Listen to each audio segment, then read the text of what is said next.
Macronor Blablator, empereur de la covidie et prince de la carambouille, a encore frappé. Il a cru important d'infliger aux courageux Français qui acceptent encore de l'écouter une sorte de bouillie insipide débitée à la télévision devant des journalistes émerveillés par une prestation d'une aussi rare nullité. Comme dit Tante Gertrude, qui se ressemble s'assemble. Tout ayant été dit sur la partie covidique de son topo fumeux, il n'est pas inutile de se pencher sur ses affirmations économiques délirantes qui révèlent une fois de plus, si cela était nécessaire, son incompréhension profonde des mécanismes économiques.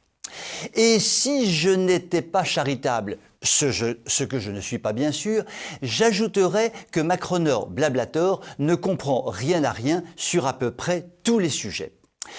Et qu'il est pitoyable quand, à Lourdes, où il n'a rien à faire, il laisse ses nervis massacrer un opposant courageux et poli qu'il avait interpellé en l'appelant « Monsieur Macron », ce qui était faire trop d'honneur à Tyrannor Covidor. À quand des sections d'assaut à la mode nazie qui, du temps d'Adolphe, avaient exactement la mission des nervis macroniques, taper sauvagement sur des opposants désarmés. Tout cela est profondément méprisable et mérite le plus grand mépris. Revenons à l'économie. Comment ose-t-il affirmer que l'économie française se porte bien et même mieux que dans nombre de pays, quand à l'évidence, notre situation est catastrophique. Reprenons simplement quelques indicateurs macroéconomiques clés. La dette publique, qui frise les 3 000 milliards d'euros, révèle que la France est en faillite.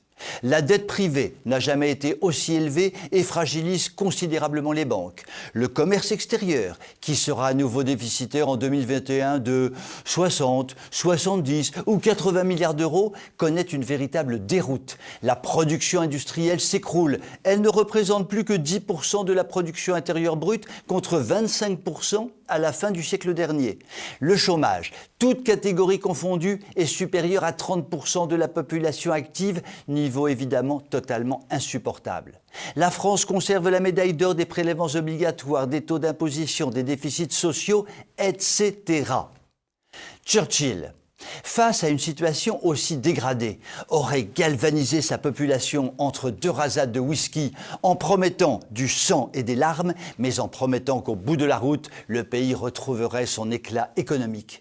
Macronor Terminator, se mettant au niveau d'un élève de terminale, section économique dans un lycée à problème, claironne que tout va pour le mieux dans le meilleur des mondes français et qu'il prépare 2030 avec ardeur.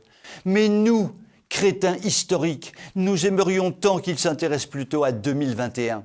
Alors, que peut-il se passer dans les mois à venir ?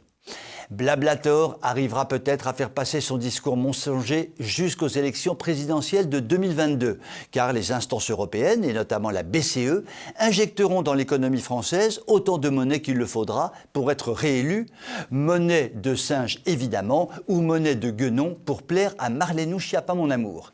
Une fois cette réélection assurée, l'impitoyable réalité reprendra le dessus, et advienne que pourra. Cependant, il peut aussi y avoir des événements inattendus qui déclenchent un krach économique et financier d'une ampleur inouïe avant le printemps 2022. Il nous reste à espérer qu'en de telles circonstances, notre France sera gouvernée par un nouveau chef d'État, un vrai de vrai cette fois-là.